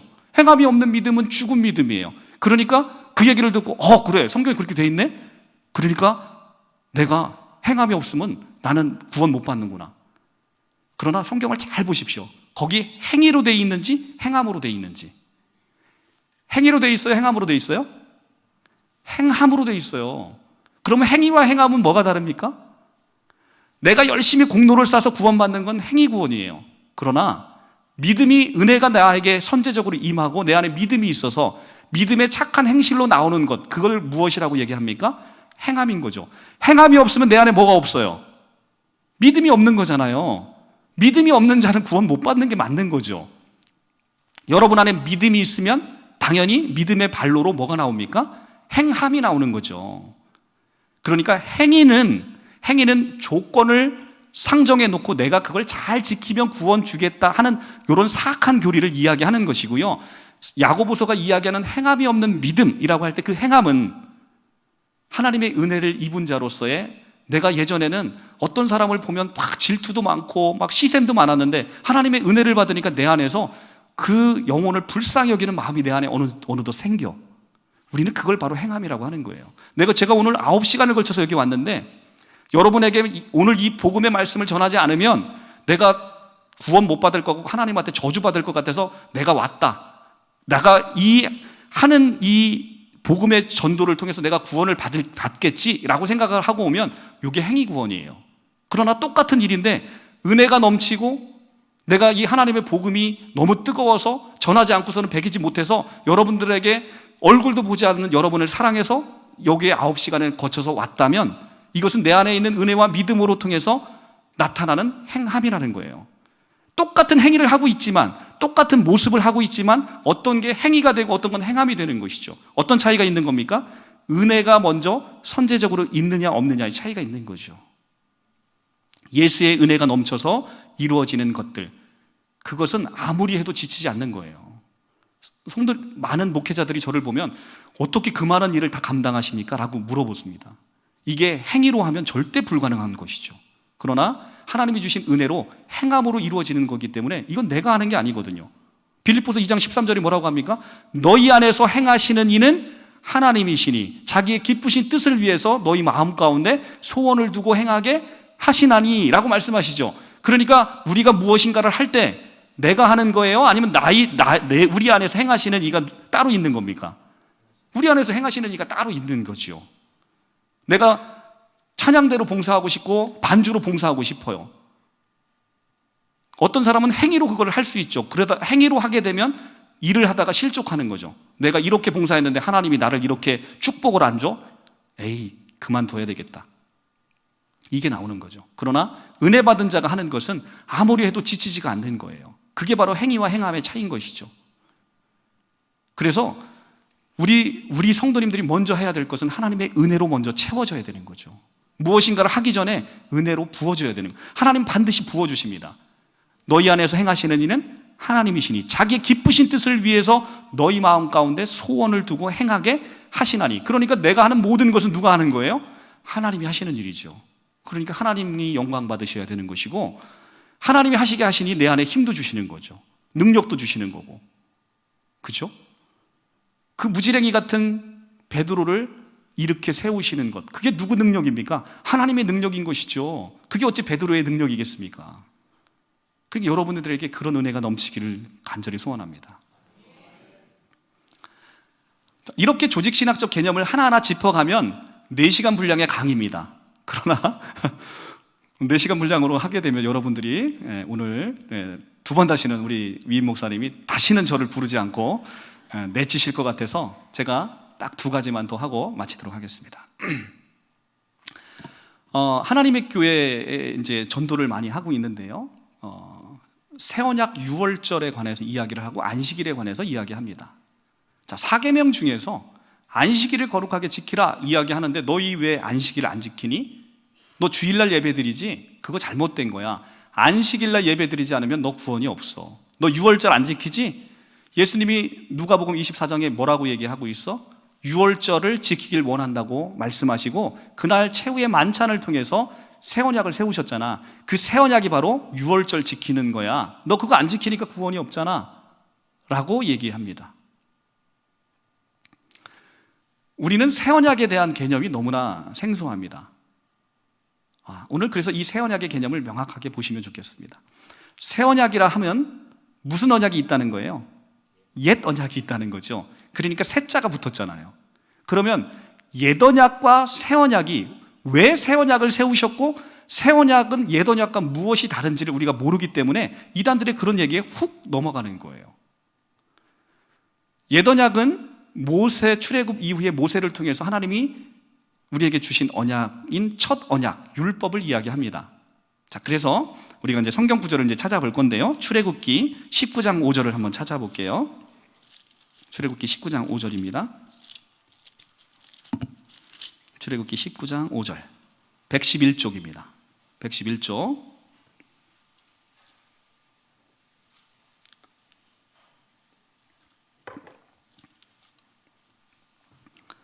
세계가 다 내게 속하였나니 너희가 내 말을 잘 듣고 내 언약을 지키면 너희는 모든 민족 중에 내 소유가 되겠고 너희가 내게 대하여 제사장 나라가 되며 거룩한 백성이 되리라. 너는 이 말을 이스라엘 자손에게 전할지니라. 지금 출애굽 이후에 시내산에서 모세에게 율법을 주면서 그 너희가 내 백성이 어떻게 되는지 알려줍니다.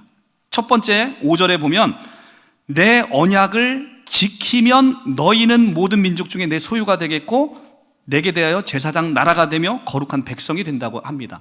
그러니까 옛 언약의 핵심은 뭐예요? 너희가 내 언약을 잘 지키면. 그런데 아직도 우리는 옛 언약에 머물러서 신앙생활을 한다는 거예요. 이렇게 생각하고 신앙생활을 한다는 거죠.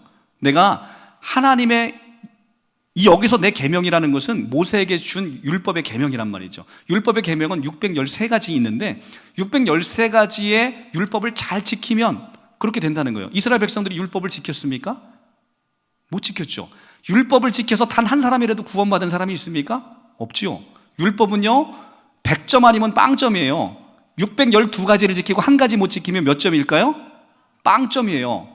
야고보서 2장 말씀이거든요. 빵점입니다. 빵점. 그러니까 율법은 100% 자체 지키지 않으면 구원받을 수 있는 백성이 없어요.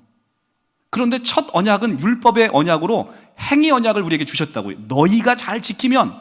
그런데 이것은 인간이 지키기가 불가능한 거고 이스라엘 백성들이 여기 순종하지 못한 것이죠.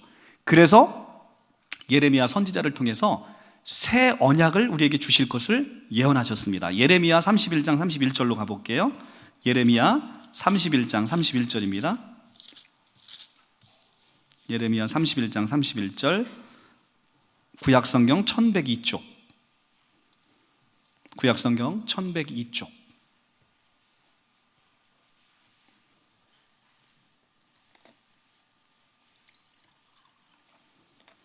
제 KTX 시간이 다가올 때까지 우리 성도님들 함께 해주실 거죠? 대답이 어째 시원치 않습니다. 네. 자, 31장 31절 여호와의 말씀이니라 보라 날이 이르리니 내가 이스라엘 집과 유다 집에 새 언약을 맺으리라. 예레미야 선지자를 통해서 새 언약을 맺을 것을 예언하십니다. 이 언약은 내가 그들의 조상들의 손을 잡고 애굽 땅에서 인도하여 내던 날에 맺은 것과 같지 아니할 것은.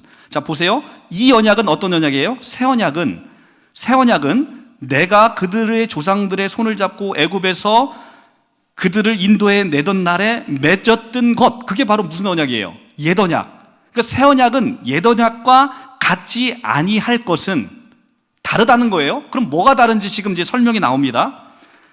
같지 아니할 것은 내가 그들의 남편이 되었어도 그들이 내 언약을 깨트렸습니다. 첫 언약을 깨트렸다는 거예요. 그러나 이제 새 언약의 실체가 나옵니다. 그러나 그날 후에 내가 이스라엘 집과 맺을 언약은 이러하니 해서 새 언약의 내용이 나옵니다. 곧 내가 나의 법을 그들 속에 두며 그들의 마음에 기록하여 나는 그들의 하나님이 되고 그들은 내 백성이 될 것이라 여호와의 말씀이니라. 여러분, 지금 새 언약의 내용이 나왔는데 아까 출애굽기 19장 5절의 옛 언약의 내용과 뭐가 다른지 발견하셨어요?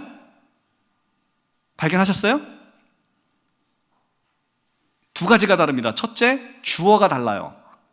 주어가 다릅니다. 출애굽기 19장 5절은 너희가 내 말을 잘 듣고 내 언약을 지키면, 주어가 누구였어요? 너희였어요.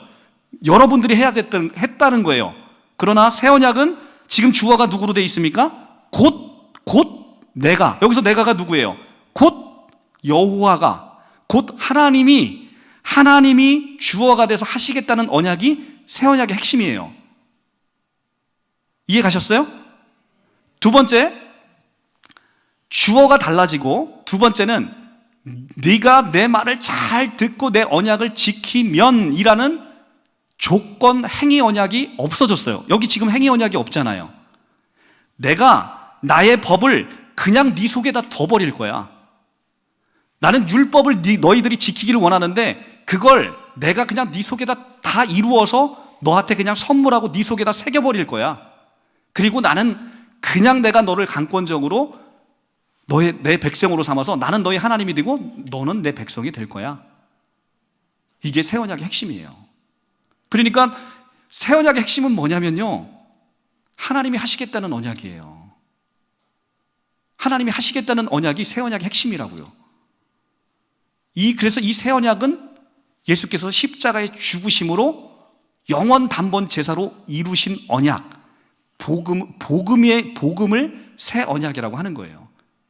네이버에 가서 검색하셔서 새 언약 하면 예수께서 십자가에서 그리스도의 보혈로 성취한 언약, 이것을 복음이라고 부른다, 이렇게 되어 있어요. 근데 새 언약을 모르니까 새 언약이 유월절이다 이렇게 얘기하니까 유월절 안 지키면 너 구원 없는 거야 이렇게 얘기하는데 홀라당 넘어간다고요. 새 언약이 뭔지를 모르니까. 안타깝잖아요. 우리가 무엇을 지켜서 구원을 주신다고 하나님 말씀하십니까? 아니면 은혜로 거저 값없이 구원함을 주신다고 하는 거예요? 은혜로 거저 값없이 주신다는 거죠. 그러니까 우리는 옛 언약과 새 언약이 무엇인지를 모르고 오랫동안 신앙생활을 했다는 거죠. 하나님이 그냥 내가 너희 하나님이 될 거야. 아무것도 내가 너에게 바라지 않을 거야. 내가 너를 끌고 갈 거야. 사망의 음침한 골짜기 너 있을지라도 내가 너를 찾아가서 반드시 내가 너를 내 백성 만들 거야 라고 하는 것이죠. 우리는 하나님의 열심으로 구원받으신 줄 믿으시기 바랍니다. 이게 새 언약의 핵심이에요. 그러니까 안상홍 증인에 보면 불쌍하죠. 뭔가를 지키지 않으면 구원함이 없으니 얼마나 불안합니까? 그러나 우리는 구원의 확신이 있는 거예요. 여러분들이 구원의 확신이 없는 이유는 뭡니까? 하나님을 보지 않고, 하나님의 약속을 보지 않고 여러분 스스로를 보기 때문에 구원의 확신이 없는 거예요. 나를 보면 누구도 구원함이 없어요. 저뿐만 아니라 모든 목회자도 다 자기를 보면 구원함이 없습니다. 뚜껑을 열고 보면 더럽기가 한량 없거든요. 근데 자기를 보고 어떻게 구원의 확신이 있을 수 있어요? 그럼에도 불구하고 하나님이, 나보다 나를 사랑하신 하나님이 여러분을 구원하겠다고 약속하셨기 때문에 우리는 그 약속을 믿는 거죠. 그게 새 언약의 핵심인 거예요. 새 언약의 핵심은 무엇이라고요? 주어가 하나님이시다. 그러니까 하나님이 일하시겠다는 거예요. 너희 안에서 행하시는 이는 하나님이시니 라고 하는 그 말씀하고 정확하게 일치하는 것이죠. 이게 새 언약의 핵심인 거예요. 영원 단번 제사로 더 이상 제사 지낼 것이 없다. 그런데 우리는 예배를 늘 제사 지내듯이 지내는 거예요. 6월절 안식일 지키는 안상호 증인회는요, 철저하게 제사 드리는 예배를 하는 거잖아요. 그것을 통해서 죄사함을 얻는 것인데, 우리는 예수 그리스도의 십자가 영원 단번 제사로 이제는 더 이상 제사 드릴 필요가 없는 거예요. 그런데 우리는 왜 모입니까? 그 구원에 감격해서 모이는, 예배가 잔치가 되는 백성들이 모이는 공동체가 바로 교회 공동체 아니겠습니까? 그렇죠? 여러분들 구원받은 백성으로 이 자리에 와 계시다니까요. 여러분을 왕 같은 제사장으로 이미 삼으셨다는 거예요. 할렐루야. 베드로전서 2장 19절에 뭐라고 얘기를 하고 있습니까? 여러분을 왕 같은 제사장으로 삼으셨대요. 내가 너희를 왕 같은 제사장으로 삼으셨다. 우리 베드로전서 한번 가서 보겠습니다. 제가 말씀을 잘 전하니까 잘 안 믿는 경향이 좀 있으신 것 같아가지고요. 성경을 한번 보도록 하겠습니다. 베드로전서 2장 9절입니다. 2장 9절, 죄송합니다. 2장 9절. 2장 9절, 379쪽. 379쪽. 그러나 너희는 택하신 족속이요, 왕같은 제사장들이요, 거룩한 나라요, 그 소유된 백성이니 이는 너희를 어두운 데서 불러내어 그의 기이한 빛에 들어가게 하신 이의 아름다운 덕을 선포하게 하려 하심이라. 너희는 택하신 족속이요, 왕같은 제사장이요, 거룩한 나라요, 그 소유된 백성이니, 현재 시제로 되어 있고요, 여러분들을 그 기이한 빛에 들어가게 하신, 시제를 잘 보셔야 되는 거예요. 여러분들을 그 기이한 빛으로 이미 들어가게 하셨다는 거예요. 요한계시록 1장에 가면 나라와 제사장 삼으신으로 되어 있어요. 1장 6절. 여러분을 나라와 제사장으로 삼으셨다는 거예요. 아멘? 이미 여러분들 그 복을 이미 다 주셨다는 거예요. 근데 우리가 시제를 보지 않으면 안 되는 것이죠. 너희는 그 은혜에 의하여 믿음으로 말미암아 구원을 받았으니 할 때 그 시제 You have been saved, 현재 완료 수동태를 쓰고 있다는 거예요. 이미 구원을 받았다는 완료 시제이면서 구원의 주체가 누구다? 하나님이기 때문에 수동태로 쓰이는 것이죠. 현재 완료 수동태, 여기에 하나님의 은혜가 있는 거예요. You have been saved, 너는 구원 받았어, 이미 구원 받은 거야 라고 얘기하는 거죠. 근데 뭘 구원 받을 거라고 열심히 하고 그렇게 오랫동안 신앙생활 했는데 돌아가시기 전에 위임 목사님 손 콕 붙잡고 나 오늘 천국 갈 수 있느냐고 물어보시면 안 되죠. 천국에서 살던 분이 천국에 가시는 것인데, 아시겠죠? 자, 이런 방식으로 우리가 조직신학적 개념을 여러분들이 하나하나 배워가시면 4시간만 하시면 영원토록 이단에 빠질 걱정이 없으신데, 오늘은 그렇게 많이 하지 못하고 이제 마지막 하나 하고 마치도록 하겠습니다. 자, 우리가 이제 오늘 여러분들이 삼위일체 하나님, 그리고 기독론에서 예수 그리스도의 하나님 되시고 창조주 되심, 그리고 우리의 구원은 행위 구원이 아니고 은혜로 값없이 거저 주시는 것이다. 그리고 영생이 무엇인지 배우셨고 천국이 무엇인지 배우셨어요. 짧은 시간에 그래도 많이 배웠네요, 그죠? 오늘 마지막으로 여러분에게 영원이라는 개념, 영원한 생명에서 영원이라는 개념을 설명하고 마치겠습니다.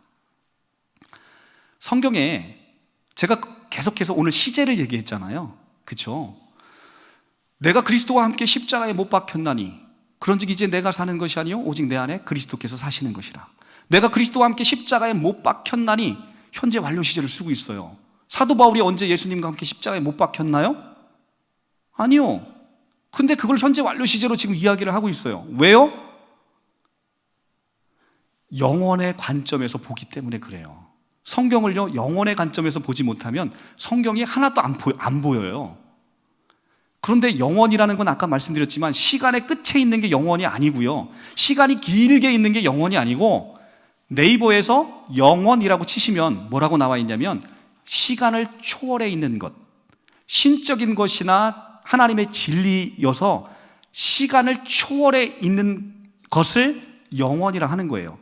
시간 밖에 있는 걸 얘기하는 거예요. 우리는 시간 안에 있잖아요. 시간 안에 있기 때문에 모든 것을 성경에서 시간적 관점에서 생각해 보니까 성경이 이상하네, 예수님이 내가 구원받는 건 미래인데 왜 내가 구원받았다고 하지? 라고 생각하는 거예요. 그러나 영원의 관점에서 보시면 예수님은요, 하나님이시잖아요. 하나님이시면 시간을 초월해서 시간 밖에 계실 수 있을까요? 없을까요? 있지요, 당연히. 그러니까 하나님의 관점, 영원의 관점에서 보면 모든 것이 현재로 보이는 거예요. 모든 것이. 이것이 바로 그 유명한 기독교 역사상 가장 위대한 교부라는 아우구스티누스의 고백록 11장에 나오는 영원한 현재라는 개념이에요. 그러니까 하나님의 눈에는 아담이 선악과를 먹는 사건이나 예수 그리스도께서 우리를 위해서 십자가에 달리는 사건이나 지금 여러분이 저와 함께 예배를 드리는 이 사건이나 모든 것이 어떻게 보이신다? 현재로 보이시는 거예요. 현재로. 그러나 인간의 눈에는 예수님의 십자가 사건은 과거고 지금은 현재고 앞으로 내가 죽을 건 미래로 보이지만 하나님은 그 모든 게 어떻게 보이신다? 현재로 보인다. 그게 영원한 현재라는 시간적 관점이에요. 그러면 우리의 삶을 통해서 우리의 구원이 결정된다고 한다면 하나님의 눈에서는 우리의 삶을 통한 구원이 이미 하나님의 눈에는 구원 받을지 못 받을지가 정해졌을까요? 안 정해졌을까요? 정해졌죠. 시간 밖에 계시니까 다 보이시잖아, 영원한 현재로. 그런데 우리의 기준점은 어디냐면 예수 그리스도의 갈보리 십자가 죽으심 언덕이에요. 그게 우리의 시간의 기준점이에요. 그때 여러분은, 태어나지도 않은 여러분은 예수와 함께 태어나지도 않은 여러분을 예수님이 닮고 죽으셨다는 거예요. 그리고 예수님 장사질 때 여러분도 함께 3일 동안 무덤에 장사됐대요. 그리고 여러분 예수님 부활하실 때 함께 부활했대요. 아니 무슨 뚱딴지 같은 소리를 하고 계시냐 이렇게 생각하시죠? 자, 로마서 6장 4절을 한번 오늘 마지막 전 말씀으로 보고 이제 곧 맞춰보도록 하겠습니다. 로마서 6장 4절입니다. 6장 4절, 6장 3절부터 볼게요.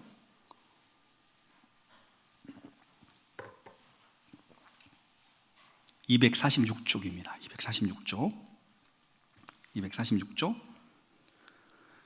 무릇 그리스도 예수와 합하여 세례를 받은 우리는 그의 죽으심과 합하여 세례를 받은 줄 알지 못하느냐. 그러므로 우리가 그의 죽으심과 합하여 세례를 받음으로 그와 함께 장사되었나니 이는 아버지의 영광으로 말미암아 그리스도를 죽은 자 가운데서 살리심과 같이 우리로 또한 새 생명 가운데 행하게 하려 함이라. 만일 우리가 그의 죽으심과 같은 모양으로 연합된 자가 되었으면 또한 그의 부활과 같은 모양으로 연합된 자가 되리라. 우리가 알거니와 우리의 옛사람이 예수와 함께 십자가에 못 박힌 것은 죄의 몸이 죽어 다시는 우리가 죄의 종노릇하지 아니하려 함이니. 자, 지금 사도 바울이 무슨 얘기를 하고 있어요? 여기서 우리는이라는 것은 예수님 살아생전에 태어나지도 않은 로마에 있는 교인들도 있었단 말이에요. 그러니까 여기서 우리는이라는 건 여러분을 포함하고 있는 개념이에요. 그런데 여러분이 그리스도의 세례에 함께 연합함으로 여러분은 예수님이 십자가 달릴 때 함께 십자가에 달렸다는 거예요. 그래서 사도 바울이 갈라디아서 2장 20절에 그 유명한 고백을 하는 겁니다. 내가 그리스도와 함께 십자가에 못 박혔나니. 현재 완료 시제. 사도 바울은 예수님과 함께 십자가에 못 박힌 적이 없어요. 예수님 달려 죽으실 때 사도 바울뿐만 아니라 경주 남북교회 여러분들 성도님들 한 분 한 분을 다 담고 십자가에 죽었다는 거예요. 믿어지셔요, 이게? 성경은 늘 믿어지지 않는 거지만 성경이 하나님의 말씀이기 때문에 우리는 그걸 믿는 거잖아요. 그러니까 여러분의 구원은요, 사실은 하나님의 은혜로 값없이 된 거지만 실제 하나님이 여러분을 담고 여러분을 죽이신 거예요, 십자가에. 여러분이 옛사람이 죽은 걸 알지 못하느냐 지금 얘기하잖아요. 6장 4절, 우리가 알거니와 우리의 옛사람이 예수와 함께 십자가에 못 박힌 것은 못 박혔답니다. 아멘? 그리고 6장 4절에 세례를 받음으로 그와 함께 장사되었나니. 여러분은 예수님과 함께 무덤에 이미 들어가셨어요. 옛사람이 이미 죽으셨다는 거예요. 이게 영적 실제라는 거예요. 그러니까 어느 날 갑자기 나의 옛사람의 기질이 막 나오면 이거 죽었는데 왜 자꾸 나오지? 맞아요. 죽은 거예요, 이미. 그게 여러분의 실제가 아니라는 거예요. 온갖 더러운 짓을 다 하고 살아가고 있는 여러분이 여러분의 실제가 아니고 그 사람은 죽었다는 거예요, 지금 하나님이. 그 사람은 죽고 여러분 안에 누가 있다는 거예요? 예수의 생명으로, 예수의 옷 입은 자로 새로 태어났다는 거예요. 그러니까 하나님 보시기에 여러분은 세상 누구보다 존귀하고 보배로운 겁니다. 왜? 여러분이 예수로밖에는 보이지 않는 거예요, 하나님 눈에는. 그래서 여러분은 예수님 부활하실 때 함께 부활 생명으로 부활하셨다는 겁니다. 그러니까 여러분 안에 그 부활 생명, 예수 생명, 새 생명이 언제? 시간 안에서는 언제? 2000년 전에, 여러분 태어나지도 않은 2000년 전에 그 생명을 여러분에게 이미 주셨다는 거예요. 할렐루야. 그게 바로 영원의 관점에서 보는 성경 해석이고요. 그리고 이게 연합의 신비예요. 시공간을 초월해서 모든 영혼, 아담부터 마지막 종말의 마지막 생명까지 하나님이 연합시킬 수 있는 그분은 유일하게 여호와 한 분이신 것이죠. 시간 밖에서. 그래서 우리의 구원자는 반드시 하나님이셔야 되는 거예요. 하나님 아닌 자가 구원자가 될 수 없다는 거예요. 다른 이로서는 구원받을 다른 이름을 우리에게 주신 일이 없어요. 다른 일은 천하 사람 중에 구원받을 만한 다른 이름을 우리에게 주신 일이 없습니다. 우리의 구원자는 나는 여호와라, 나 외에는 구원자가 없느니라. 예수가 구원자인 이유는 뭡니까? 예수가 여호와시기 때문에, 예수가 하나님이시기 때문에 시공간을 초월해서 2000년 전에 죽음이 나의 죽음이 되는 이유, 그분이 시공간을 초월해서 태어나지도 않은 여러분을 태어나실 걸 미리 하시고 여러분 영혼을 담고 십자가에 죽이시고 장사 지내고 부활했기 때문에 여러분에게 구원이 있다라고 사도 바울이 이야기하는 거예요. 그러니까 지금 여러분의 어떠함의 구원에 달려있는 게 아니고 하나님의 은혜로 예수 그리스도 십자가의 보혈이 여러분에게 적용됨으로 구원함을 이루셨다라고 성경 얘기하는 거죠. 너무 놀랍지 않습니까? 이게 하나님의 은혜예요. 내가 태어나기도 전에 나를 사랑하셔서 나를 구원하신 하나님, 그 은혜를 찬송하지 않을 수 없는 거죠. 이게 바로 성경에서 가장 놀라운 연합의 신비다. 연합의 신비는 예수의 모든 것이 나에게 되는 놀라운 원칙이에요. 이 더러운 죄인 중에 괴수인 내가 감히 그 하나님의 놀라운 신성과 영광과 존귀를 받을 수 있는 그 이유는 바로 그리스도와 내가 연합되어 있기 때문에 가능한 거예요. 그걸 여러분들에게 선물하시기 위해서 예수님이 십자가에 달려 죽으신 거죠. 그러니까 우리의 구원자의 조건은 딱 두 가지입니다. 첫째는 어떤 인간이 내가 그리스도다 라고 이야기할 때 물어보는 거죠. 네가 하나님이냐? 물어보는 거예요. 아닌데, 저 하나님 아닌데요? 이만희 총회장 그러잖아. 나 하나님 아닌데요? 그럼 구원자가 될 수 없는 거예요, 그 자체로. 그나마 하나님의 교회는 논리적으로는 맞아요. 여자 하나님이라고 하니까. 하나님이 아니어서 그렇지 논리적으로는 여자 하나님이라고 하니까 일단 교리적으로는 맞는 거예요. 하나님 아닌 자는 구원자가 될 수 없으니까. 그러니까 신천지는 그 자체로 사기판인 거죠. 물어보는 거예요. 너 하나님이야? 아닌데요? 그럼 너는 탈락. 그건 그냥 탈락이에요. 그 다음에 구원자에 대한 또 하나의 요건은 뭐냐면 사람이셔야 되는 거죠. 하나님이면서 사람이어야 됩니다. 왜? 사람의 죄는 누가 담당해야 되니까? 사람이 재물 적격이 필요하기 때문에 사람으로서 죽으셔야 그 죄값이, 우리의 하나님의 진노는 그냥 없어지는 게 아니고요, 우리의 죄값을 예수 그리스도에게 담당시키신 것이죠. 그래서 예수님은 참 하나님이시고 참 사람이어야만 되는 이유가 바로 거기 있는 거예요.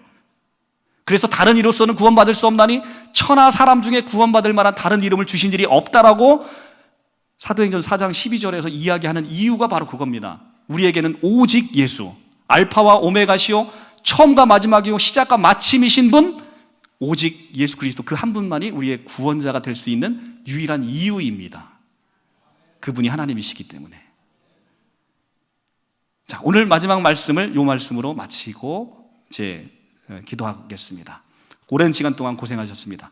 자, 마지막입니다. 여러분, 요한복음 13장 한번 가볼게요. 요한복음 13장. 요한복음 13장.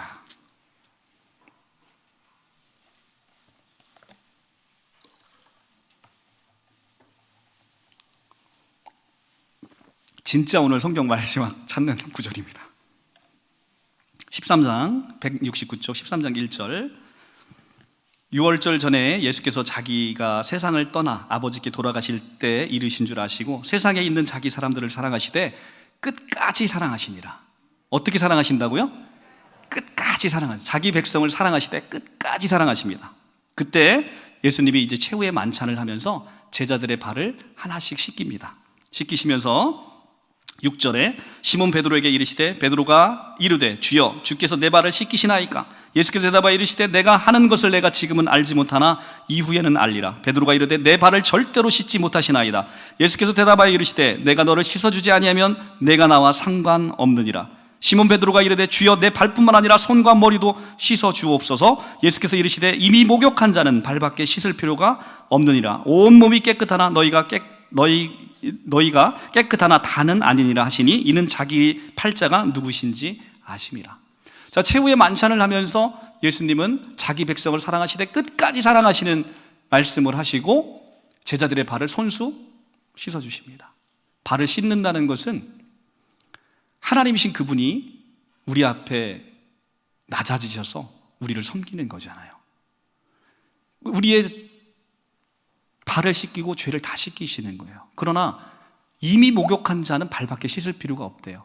언제 제자들이 목욕했습니까? 예수님의 십자가 죽음은 바로 최후의 만찬은 십자가 죽음 바로 전날이에요. 이제 십자가 죽으심으로 하나님의 나라가 시작이 됩니다. 예수의 보혈이 흘리기 전이에요. 그러나 이건 시간 안에서 생각하는 것이고 시간 밖에서 영원 안에서 보면 예수님은 이미 십자가에 죽으셨죠. 죽으셔서 제자들의 예수의 보혈로 씻기시고, 그리고 우리가 늘 날마다 짓는 죄 또한 예수께서 씻기시는 모습을 우리에게 보여주고 계십니다. 그런데 이 베드로가 예수님한테 나 못 씻기십니다 이렇게 얘기를 하세요. 왜 그럴까요? 발바닥에 때가 많아서 목욕을 안 해서 부끄러운 거죠. 그런 게 아니고 예수께서 그 하나님 되신 그분이 내 발을 씻기는 걸 감당치 못하는 거죠. 그러나 그분은 이것을 하지 않으면 너와 나가 상관없다고 얘기하십니다. 우리는 아무런 공로 없는 자가 하나님의 은혜를 거저 값없이 염치 없이 받는 자들이에요. 그러니까 베드로는 그게 부끄러웠던 거예요. 그러나 하나님은 이것을 네가 하지 않으면 나와 상관없는 자가 된다고 하시는 거예요. 우리는 염치 없지만 은혜로 값없이 하나님에게 은혜를 받는 자들이죠. 그런데 이 베드로의 발을 씻기실 때, 자, 바로 옆절에 가서 보시면 36절에 시몬 베드로가 이르되 주여 어디로 가시나이까? 예수께서 대답하여 이르시되 내가 가는 곳에 내가 지금은 따라올 수 없으나 후에는 따라오리라. 베드로가 이르되 주여 내가 지금은 어찌하여 따라갈 수 없나이까? 주를 위하여 내가 목숨까지 버리겠나이다. 이게 바로 우리의 옛사람이라는 거예요. 우리 옛사람은 내가 죽기까지 예수님 따르겠다고 하는데 안 되는 거예요. 예수님 뭐라고 얘기하세요? 예수께서 대답하여 이르시되 내가 나를 위하여 내 목숨을 버리겠느냐? 내가 진실로 너에게 이르니 닭 울기 전에 내가 3번 나를 부인하리라. 우리의 옛사람으로는 아무것도 할 수 없음을 예수님 말씀하시죠. 실제 베드로는 이제 예수님 십자가에 달리실 때 따라가다가 3번 부인하잖아요. 요한복음의 그 뒷장에 가면 나오지 않습니까? 그러면 그거를 여러분들한테 이야기를 하는데 지금 이 상황을 생각해 보세요. 예수님께서 최후의 만찬을 통해서 베드로의 발을 씻깁니다. 그러면 베드로의 발을 씻기실 때 하나님이신 이 예수님은 시간 밖에 계시는 분이니까 조금 있으면 베드로가 자기를 부인하고 3번 부인하고 도망갈 걸 보여요? 안 보여요? 보이잖아요. 영원 밖에 그러니까 시간을 초월해서 영원에 계신 분이니까 그게 보이잖아요. 그러니까 베드로 발 씻길 때 그 발바닥 한번 때리고 싶지 않겠습니까? 얼마나 괘씸합니까? 요놈의 자식 나를 부인하고 도망갈 건데, 그래서 그 말씀을 하시잖아요 지금. 그리고 실제 그 일이 일어나잖아요. 그런데 예수님은 거기까지만 보시는 분일까요? 아니면 시간을 벗어나서 예수님 돌아가시고 나서 이 베드로는 예수님하고는 비교도 되지 않을 만큼 많은 거리를 다니면서 복음을 전한 아름다운 발도 함께 보이실까요? 네? 함께 보이는 거죠. 시간을 벗어나 계신 분이니까 자기와는 비교할 수 없을 만큼 돌아다닌 그 베드로, 그래서 발이 퉁퉁 부어있는 베드로의 발이 보이지요. 그것만 보이겠습니까? 베드로는 어떻게 죽었다고 전승에서 내려오고 있습니까? 십자가에 거꾸로 못 박혀 죽었다고 전승에서 내려오잖아요. 그러니까 십자가에 거꾸로 못 박혔으니 그 발에서는 피가 철철 나는 베드로의 발이 보일까요? 안 보일까요? 예?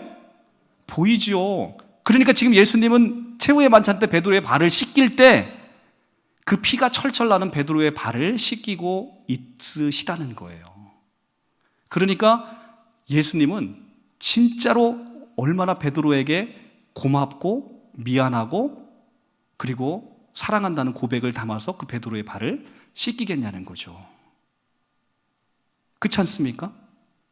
이 모습이 바로 우리의 모습인 거예요. 지금 우리는 베드로와 같이 이렇게 옛사람 안에서 연약합니다. 맨날 죄만 짓고 살아가는 것 같아요. 그러나 하나님의 눈에는 시간을 벗어나서 이제 여러분이 믿음으로 성장하고 하나님의 나라를 위해서 귀 쓰이고 베드로처럼 정말 놀랍게 돌아다니면서 복음을 전하는 아름다운 발, 그리고 마침내는 십자가에 달려서 죽게 되는 여러분의 모습이 함께 보이면서 지금 이 시간 아무것도 아닌 나의 발을 정말로 씻기시면서 여러분의 이름을 불러가면서 내가 고맙고 미안하다, 그리고 내가 너를 사랑한다 라고 하시면서 그 베드로의 발을 정성껏 씻기시는 예수 그리스도의 마음을 여러분들이 성경에서 읽어내셔야 된다는 거죠. 그때 비로소 하나님의 음성이 들리는 것이죠. 그때 비로소 하나님의 음성이 여러분의 이름을 부르면서 내가 참으로 너를 보배롭고 존귀하게 여기노라, 내가 너로 인해서 참으로 기쁘다, 그리고 너의 섬김과 헌신으로 인해 내가 참으로 고맙고 미안하다, 내가 너를 이렇게 나를 위해서 십자가의 그 고난의 길로 너를 끌어들여서 참으로 미안하고 고맙다 라고 여러분에게 고백하시는 예수 그리스도의 그 놀라우신 음성이 오늘 이 시간 우리 경주 남북교회 성도님들에게 가득 울려 퍼지기를 축원합니다. 자, 여기까지입니다. 제가 준비한 거에 한 4분의 1 정도 했습니다. 오늘 여러분들에게 세상이 악합니다. 근데 여러분들이 정말로 복음의 기초를 모르고 있으면 이단들에게 미혹되는 거예요. 얼마나 불쌍합니까? 은혜로 거저 값없이 주셨고 이미 현재 완료 시제로 여러분에게 주신 그 은혜를 미래 시제로 다 돌려놓는 이단들의 사악함, 그래서 그들의 교주에게 종로로 타는 그들의 불쌍함, 이런 것들을 우리가 마음에 품고 그들을 불쌍히 여기고 긍휼히 여기셔야 되겠습니다. 오늘 이 자리에 있는 모든 성도님들은 이제 앞으로 이단들 만나면 그들이 전해주는 쪽지 됐어요 하지 마시고 그들 전단지 받으면서 그들 손 꼭 붙잡으시고 예수 믿고 구원받고 축복 가득 임하기를 소원합니다. 이렇게 기도 한 번씩 해주시고 그들하고 이렇게 따뜻하게 그들을 안내해주고, 언제 우리 경주 남북교회 교인인데 한번 오셔서 우리랑 함께 말씀도 나누고 교통하자고 이렇게 해주셨으면 좋겠어요. 그 여러분들의 섬김과 헌신이 오늘 베드로의 발을 씻기시는 예수 그리스도 그 사랑의 표현이 여러분들에게 여러분의 섬김 가운데 여러분의 발을 씻으시면서 예수님이 여러분에게 고맙다, 사랑한다, 그리고 미안하다 이렇게 고백하실 줄 믿습니다. 기도하겠습니다. 사랑의 주님, 감사합니다. 이 귀하고 복된 교회, 우리 경주 남북교회를 이렇게 방문하게 하셔서 함께 하나님의 귀한 복음의 말씀을 전하게 하심을 감사합니다. 세상이 마지막 때 악합니다. 이단의 미혹들이 너무나 우리를 거세게 도전하고 있습니다. 이럴수록 우리가 하나님의 올바른 복음의 진리를 굳건히 잡고 하나님의 나라를 세우는데 부족함이 없도록 우리에게 지혜와 명철을 더하여 주시옵소서. 이 교회를 사랑하시고 위 목사님을 축복하시고 우리 성도님들을 축복하셔서 하나님의 나라를 든든히 세워가고 베드로의 아름다운 섬김의 발이 이 교회에 가득 넘쳐 흐르게 하여 주시옵소서. 부족하고 연약한 종으로 인해서 오늘 또한 말씀에 또 상처를 받으신 분이 있다라고 한다면 위로하시고 바른 복음으로 성령께서 가르쳐 주시고 친히 정립하여 주시옵소서. 거룩하시고 귀하신 예수님의 이름 받들어 감사하며 간절히 기도합니다. 아멘. 아멘. 감사합니다.